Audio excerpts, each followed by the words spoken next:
This is Father Gregory Pine. This is Father Joseph Anthony Kress. And welcome to Godsplaining. Thanks to all those who support us. If you enjoy the show, please consider making a monthly donation on Patreon. Be sure to like and subscribe to Godsplaining wherever you listen to your podcasts. So for this episode of Guestsplaining, we are pumped, we are excited, we are pump-sided. Never mind.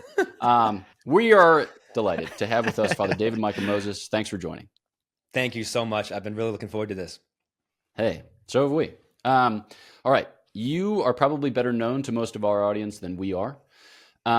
So introductions become somewhat, tenuous or unnecessary at that point. Nevertheless, there are reasons for which we preserve traditions here on the surface of the earth, because otherwise, how are we as human beings going to relate and interact? It becomes impossible. So for those who don't know you, would you say a word of introduction? Yes, my name is Father David Michael Moses. I'm a priest of the Archdiocese of Galveston, Houston.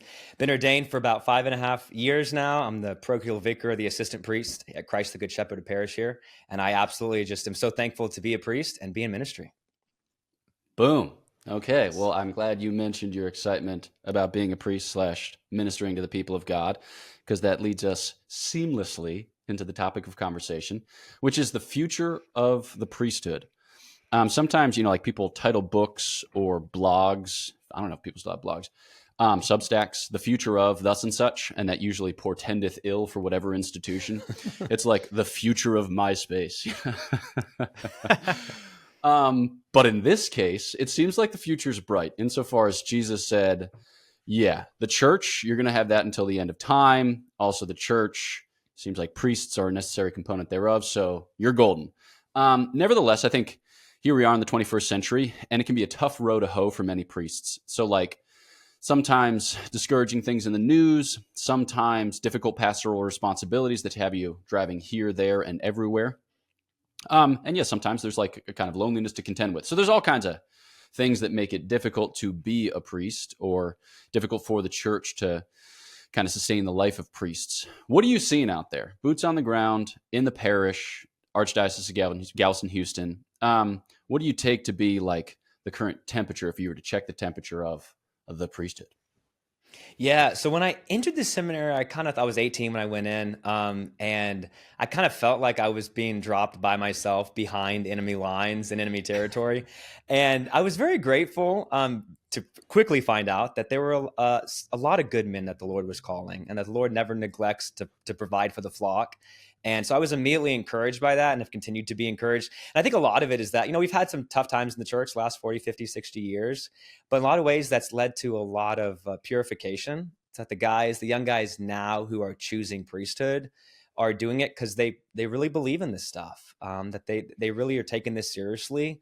In many ways, they're willing to die for this. And so I think even though there aren't just boatloads of guys coming in the seminary or getting ordained, the guys who are choosing it are just really good men who I just find super, super inspiring.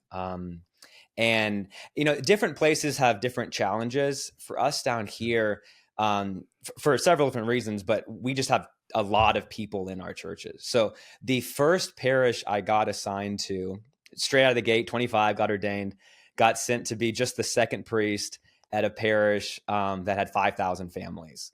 And it had only been a parish for maybe 8 or 9 years. Literally the bishop just sent a priest out to a piece of land and said, start a church. They started having mass in an elementary school gym. That's all they had, was mass in an elementary school gym. And within 1 year later, they had 1,000 registered families. It's just crazy. 5 weekend masses, 1,000 registered, crazy. So by the time I got there, they had 10, 12, 13,000 parishioners. We had 2,200 kids in faith formation.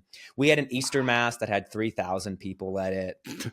It was just kind of wild. It was just wild. And, I remember the first day walking into mass, you kind of expect somebody else is going to be walking in behind you to take care of this. And you realize nope, I'm the guy, it's me. And just need to be a father for all of these souls is a very, very real challenge down here. So in some places, yeah, you've got guys who, fresh out of the gate, they've got 5 or 6 smaller parishes and they're traveling around. For us, it's a different dynamic because you have tons of people, but it's difficult to make sure that number of people are catechized and engaged and really living it, and you're not losing the substance of the faith and the radical call to holiness in just the multitude of people.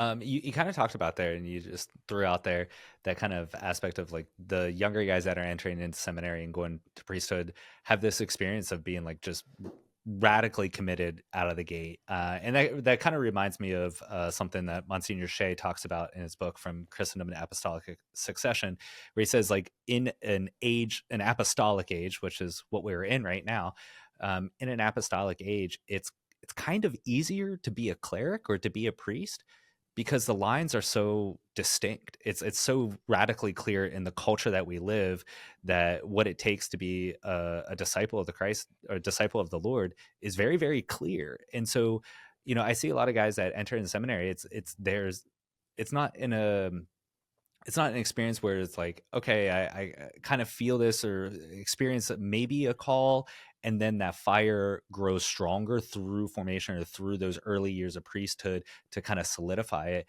But like they have this experience of very distinct lines with the society and the faith. And so like there's this early commitment and the fire's almost raging from the very get-go. And part of that too is that they see the great hunger and the need from the people that you experience at your early parishes. But from your experience in your own priesthood and those around you, like what does it take to kind of keep that fire raging, and instead of just getting it extinguished by the extreme need and the overwhelming hunger for the people, when you see that it's like, okay, it's very clear, but now let's keep this rolling and keep it moving in the right direction? Yeah, well, definitely like a human level, right? You guys know when you get ordained, like you are super excited, you're ready to go. I remember thinking myself, like, being a priest, like I can't even believe this exists. Like I can't even believe, that God thought this was a good idea to let me be a part of this and confession, the Eucharist, and all of that. You're really just pumped. And I remember at my ordination thinking, man, I'm like so excited to be a part of this. And I remember thinking like there will probably be a day in the future when I'm on a human level, I'm not as excited for this, Mm-hmm. but at that moment, my feelings will be misaligned with the reality. Like my excitement right now is actually properly ordered and aligned with the reality of how insane the priesthood is. Like right now is when I'm thinking the most clearly, actually. The day you get ordained is probably, I think when you get married, the marriage day may not be the day you're thinking the most clearly about everything. It might take some time to get there. I think as a priest, though, the excitement about it in some ways is actually very well aligned. But you do want to keep that, going. And one thing for me that I think about is, especially as like a young man, I appreciate that I'm in a vocation where people are expecting me to show up. Like I appreciate that I have a mass time, that it'll be super awkward if I don't show up to say mass. Like if I didn't show up to say the noon mass today, it would have been weird. 150 people would have wondered where I was.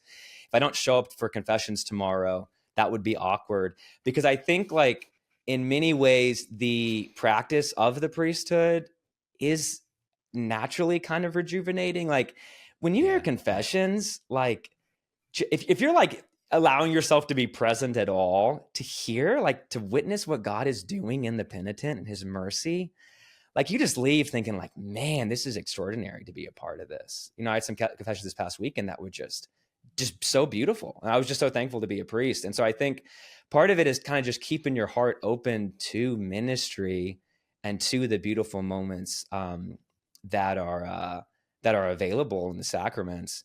I think that's naturally very rejuvenating. Reminded me of a quote. I think it was a cardinal who said this. He said, it's the job of the young people in the church to set the world on fire, and it's the job of the older people to keep them from burning the place down. And I think there is a kind of nice interplay there that I think as young priests, we bring some passion, but it's also good that there's a hierarchy that's kind of keeping things in check. I think ultimately that's very, very healthy. So yeah, that's what I would say is like the practice of the sacraments, if we open our hearts to that, I think can be very naturally rejuvenating in a lot of ways. All right, 21st century, we like to talk about renewal, renewal of institutions, renewal of communities, renewal of individuals. And certainly, in the years since the Second Vatican Council, it's been common to talk about renewal of religious life. And when we describe these things in our own ranks, we think about it as, investing with a renewed appreciation for the beauty at stake, or like the goods at stake. So of the common life, of our common fraternity, of our practice of prayer and the recitation or the singing of the choral office and the celebration of the sacred liturgy. So like, I think we often enough think about renewal in terms of religious life. But for us, our priesthood is kind of carried along in a certain sense by our religious life. It's all about worship, like worship of the Most High God as a religious, as a priest, and that in offering worship to the Most High God, then it redounds to the edification of the people for whom you're sent in service. But my suspicion is that you have other kinds of conversations among diocesan priests, like whether in your own archdiocese or more broadly speaking, about renewal of the priesthood. And sometimes you'll hear like whispers of projects that are afoot in this or that diocese, where it's like, I was with the priests in Tulsa recently, and they're living in common habitation, common dwellings, common rectories, and serving various kind of ministries, apostolates, parishes from a central location. Or, like you hear about the seminary set up in Denver, where they have, seminarians themselves living in smaller habitations amongst themselves and with the priests with whom they will eventually serve and things like that. So like, it seems like there's some focus there on fraternity, but I suspect there are other cool rumblings or whisperings of renewal as you hear them spoken abroad. But where do you see renewal in or among priests, or kind of like in the priesthood? Like what gives you hope or what gives you encouragement in that regard? Yeah. Well, there's a group of us, like 5 young priests, we go to breakfast together at 6 a.m. once a month on a Monday. Most of us aren't pastors yet, so it's like the only time you can probably get away from the parish and not have anything is 6 a.m. on a Monday. And I remember the first time we went. Again, it was 6 a.m. at this. Do you guys have IHOP where you're at? International House of Pancakes? Yeah. Okay. Yeah. So we're there, this IHOP. It's literally international. Well said. Well said. Exactly. It's not just the State House of Pancakes, international. Exactly. So we're there at this IHOP, and there aren't even that many people at an IHOP at 6 a.m. on a Monday, right? But we finish the meal, and the waitress comes up. And she was like, hey, somebody already paid for y'all, and I was like, oh, wow, thanks. And she was like, and then somebody else offered to pay. Then somebody else offered to pay. She said, I had 5 people who tried to pay for you guys. Like, wow. She was like, I've never seen this before. So as you can imagine, we always go back to that IHOP at that time. Yeah, I was like, I'm just kidding. We got to milk that. That's it. She got a really good tip out of that too, So it's like, of course, smart on her end. Yeah. That's it. And so a couple things kind of came from just that little moment and just the extreme nature of it. 5 people offering to pay. Was one, gratefulness for my brother priest, and like, but also that the world was very drawn to priests as an outward sign together. Like there was something. Like, I think if I'd been by myself in the IHOP, it might have been a different reaction from the people there. That like the young priests together was like a real sign of hope for them in the fraternity. And that it's probably good for us as priests and religious to like lean into that as a witness to even, I doubt all those people were even Catholic. Statistically, they probably weren't all Catholic, but they were drawn and they wanted to be a part of it in some way, So I do think, that priestly fraternity is just a huge aspect of it, as much as we can foster it. I will say, in terms of the communal housing and that kind of stuff, I would love that. That would be amazing. I do think my general kind of approach is, as shepherds, the shepherds can't always hang out together all the time. Sometimes shepherds have to go take their flock somewhere where there's not another flock or there's not another shepherd. And as a diocesan priest, you kind of have to sign up for at least a willingness to live alone and be able to live that in a healthy way, that solitude. Even if hopefully in the future we would be able to arrange things so that you have guys. But I also, on a personal level, I kind of like the challenge of the bishop being able to send me wherever he wants by myself to like carry out the mission, and like being able to trust me with that. I like the fact that he doesn't think, oh, I need to put him here with these guys for him to be able to be, effective in ministry or whatever. I kind of like to be able to be a catch-all for whatever he might need, even if I personally would really like to be able to be at parishes closer to my buddies. But one thing I see with the younger priests in terms of like renewal, especially, I look to the patron saint of parish priest, St. John Vianney. He was known for the confessions, and man, all the young guys I know, this has very much been paved by the older generation of priests, is just a real love for the sacrament of confession and a real availability there. And I think that, we talk so much about the stats with the Eucharist, and what percentage. There's been a lot of those have been called into question now. It's hard to know how accurate it is, what percentage really do and don't. But it was a fruitful conversation to make sure that people really believe in what the church teaches.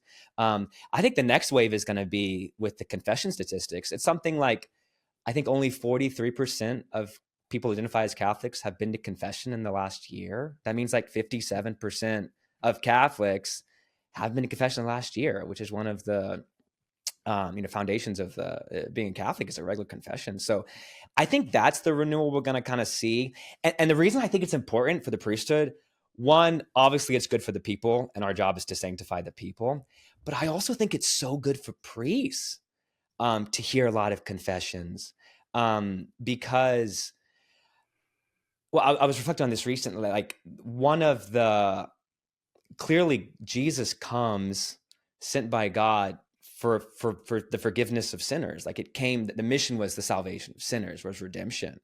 So God is a God who obviously is forgiving all the time.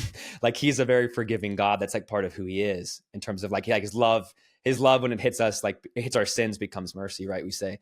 And so I think for us as priests, if we're called to be like Christ, you should be forgiving a lot in some way. Like I think there's something very conforming to Christ of being a constant vessel of the flow of mercy and of grace. And so it wasn't just that John Vianney was a saint, so he heard a bunch of confessions. Part of the reason he, became a saint was because he heard so many confessions. Like that was formative and sanctifying for him too. So that's the next kind of renewal I see happening, I think, in ministries. I think we'll see a lot of priests being extra available for confessions. And I think we'll see a lot of fruit from the people in that as well. Because what we're doing right now with the Eucharist is we're just building bigger and bigger churches, so more people can come to the Eucharist, but we can't just build a bigger confessional. Like it needs to be a one-on-one thing. So that's what I see happening next. And I think that's going to bear a lot of fruit. I think in your experience too, you kind of bring up a lot of these really important spiritual and kind of divine elements of the priesthood. The great gift as priest to sit there. The amount of times that I've been humbled in the confessional, hearing the confessions of my students, so I'm like, oh my gosh, you're so radically holier than anything I've ever experienced or could even think of. And it does keep a certain level of humility and encouragement to our priesthood in seeing, having the kind of courtside seats to the Lord's mercy within the confessional. But can you speak to a little bit of that kind of experience? Like we're talking about all these divine elements, but that takes place within the context of human relationships. And so in our priesthood, we do have to have an experience of our own humanity in kind of either embracing that in its own brokenness, but also in its own kind of sanctification through the Lord's mercy, in recognizing that the Lord calls us in our own humanity to be a priest, right? He calls the priest out of among men in order to be priests. And we kind of bring our own humanity to bear in that as a sacrifice, as an oblation. But the Lord doesn't necessarily annihilate that and form us into a caricature, but he uses each of us in our own. So can you maybe speak on the kind of like that grace-filled experience of humanity within the priesthood and how that kind of, can help be a leading or shepherding presence with the people? Well, one, you're so right. I mean, we've all felt this as priests, right? When like you're in confessions and like people are confessing things and you're like, man, I should probably confess that too. Like they're giving you ideas for your own spiritual life. You're like, dang, I should probably work on that and that and that. Yeah. So it is in some ways like you hear a lot of confessions. It's like a constant, real life examination of conscience for yourself, am I letting the enemy kind of get in on this or whatever? So I think, that point is an important one. No, but the humanity, it makes me think of, I'm sure you'll have the same experience. People will sometimes be like, oh, Father, I wouldn't want to go to confession with you because you know me. And I always think like, hey, you are free to go to confession to whoever you want. Zero pressure. Mm-hmm. We have plenty of people in line. I don't like need you to come to make feel okay. But as long as you're going to confession, it's fine. But like, because I know you, yes, you're going to tell me some of your sins. I'll know some of the bad things about you. But because I know you, I also love you. Like if you go to some priest you don't know at all, Yeah, I mean, he can sit there and he can certainly give you absolution, and there's a real goodness to that. But if you go to a priest that you know in his humanity, there's also a love there too. He knows your good qualities. Like he has more of a complete picture. Like the humanity, the human aspect of the sacrament is not like the thing we're trying to constantly cut out. There's a grace there too. Like if God wanted the sacrament to be devoid of all, humanity, he could have done it in different ways. He clearly wanted to do it through broken men. I think for the reason that you point out, that in many ways, like through our brokenness, we can really be of service to the people. And also I tell people, like, if I know you, you know me, you probably know some of my faults too. Like you've probably seen moments where I didn't respond to things perfectly, which means in many ways we're coming at this as two broken people. I'm not coming at it from as a perfect person myself. But I want to, be a vessel of God's mercy for you. So I think there's just so much wisdom in the way the church does it as revealed by God, and so much goodness if we're willing to just really enter into it. So maybe to follow up on that, I'm thinking about one of the ways in which you'll hear priests referred to is as wounded healers. So there's the sense in which you mediate the mercy of God while yourself receiving it, profiting from it. And I'm just thinking of like, yeah, I mean, priesthood's awesome, but it places certain demands, or it lays a certain claim to a man, which can be burdensome, can be heavy, sad at times. And I think that you got guys coming to the seminary and guys being ordained who are coming from broken backgrounds, like broken families, broken polity, broken culture. And, there's this kind of expectation that as a priest, you'll all be put back together again, like you'll be in good shape. You'll be able to administer the sacraments with a modicum of competence and preach and teach with a modicum of insight, and you'll just send it, But what we're finding is like a lot of guys suffer in the priesthood, and some break down. And so something sweet, I think, or something beautiful that we've seen in the last 10, 20, 30 years is a greater recognition of that and responsiveness to it. So like in part with like the mental health crisis and the kind of destigmatization of like kind of therapy and counseling and things like that, there's been more widely available in the seminary setting. But then also just like other helps, like you just hear a lot of guys doing Healing the Whole Person with Dr. Bob Schutz and his team. And you just hear a lot of guys just profiting from sweet resources, which may not have always been available. So I'm just thinking like in terms of that, wounded healer, I would say, the percentage of listeners podcasts who are priests is pretty low, but like still you have lay people who are thinking about how do I support, like how do I encourage? Can you testify a little bit to like what you've kind of seen, boots on the ground, and like where priests might look or where lay people might pray? Yeah. No, it's definitely true that the priest, you're expected to be Christ in the world. Like the expectations are almost insane. Like there couldn't even be higher. And so the amount of work that's expected of you, and it can definitely be a very lonely a vocation to be in. And there's a good to that, but it's also difficult. I sometimes joke with people, like one of the best Christmas gifts you can give me is like make an appointment with me on a busy day and then cancel it at the last minute. So I just have a free hour. Like that would be a great gift, actually. But I would say like, I am glad there's been a lot of, things have been destigmatized. And I think it's good for the priest to know that it's okay to not feel it all the time. Like that doesn't mean anything's wrong. Like I remember telling a buddy of mine, because it was 2 hours of confessions every Saturday at my last parish. And when he got assigned there, I remember telling him, dude, sometimes Saturdays are crazy. You have a morning mass, you have a wedding, a quinceañera, a funeral, baptisms, whatever. You have 2 hours of confession, then you have a vigil mass. Like it's exhausting.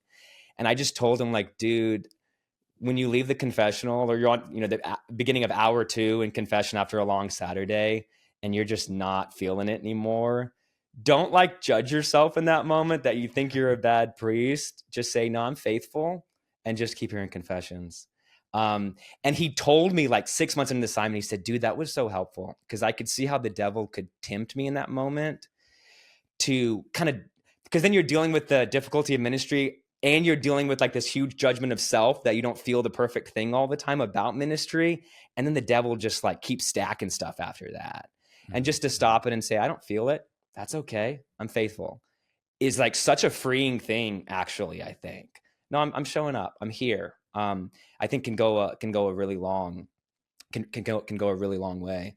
But in terms of what the people can do, obviously, I sometimes joke like the best thing that people can do is be holy, because I'm trying to make them holy. So if they get there faster, that definitely makes my job easier. But in most cases, I've just been blown away by the really the goodness of the people. Like they used to say in seminary, we used to joke about it all the time, but it actually ended up being pretty true. Just let the people love you. You know, we used to say that, just let the people love you. Like, they do want to root for their priest. They do want to love their priest. So, it doesn't cost any extra to be kind. I think that goes a long way with the people and just receiving them. But I also think there's like a value. And I was reading this thing from it was like a big businessman, and he was saying like, whenever things get really, really hard in his work with his big companies, and like he's kind of tempted to quit, he always likes that moment, because that means that's the moment where most people will quit. And that's the moment that if he keeps going, like, then he's going to be really successful.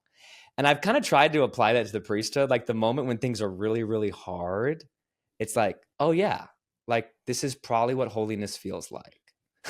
Like, this is probably what being a good priest feels like, is like this difficult moment. So you want to do that in a healthy way, good priest friends. If it's therapy, yeah, obviously prayer is going to be the foundation of all of that. But I think it's okay, those moments, to say like, oh, maybe this is what being a good priest feels like. And if I keep going, that's what holiness feels like. And I don't need to despair that all my feelings aren't happy all the time, that there's a goodness to just being faithful, and just keep showing up for the people, and the feelings will come back. So that's been really helpful and freeing for me personally. I think one of the fun things about being a priest, I'll claim it, I'll say it. If you disagree, let me know. But I think one of the things I love about being a priest is actually just saying mass, and it's beautiful. But where has been the most unique place you said mass? Like, in the last 6 years, because that's one of I have coworkers and missionaries I work with, and they're like, you're so lucky. You can just say mass wherever, whenever. And yeah, like, there have been nights I've been super busy and get back to the priory 9, 10 o'clock. It's like, I want to say mass at 10 o'clock. It doesn't matter. I'll just say it whenever I'm free, which is like awesome. But yeah, where's the most unique place that you've been able to kind of offer the sacrifice? Yeah. Probably the most unique place is just my parents. I don't have anything too crazy. Just my parents' hunting property. I've been out there, celebrated there, and in the cabin. But I've definitely had trips, because like, with the way flights are now, things get canceled. I definitely keep my mass kit with me now. And if I have to wake up for an early flight and I think I'll have mass later, I am like ready to go and try to find some kind of ecumenical chapel at the airport if I have to, just to get a mass in. So I'm locked and loaded if that happens, but I try to not risk it too much. Do y'all have interesting locations? Yeah, I mean, similar things. I've said mass in airports and things like that, but I think I've done a lot of major events and large scale events, and some of the things I love is just saying mass like in the locker rooms of the arenas where we're playing, thinking like, oh, this is weird NFL team's locker room, and here I'm going to say mass, because you can't always join in on the big liturgies that these events have when you're working them behind the scenes. So kind of having those little private moments of repose has been fun. And then also I can think of like saying mass in hospital rooms for either friends who have just had a baby or, family members who are suffering and getting closer and closer to death, to say that mass, on a hospital tray in their room for them, and to bring that in those places.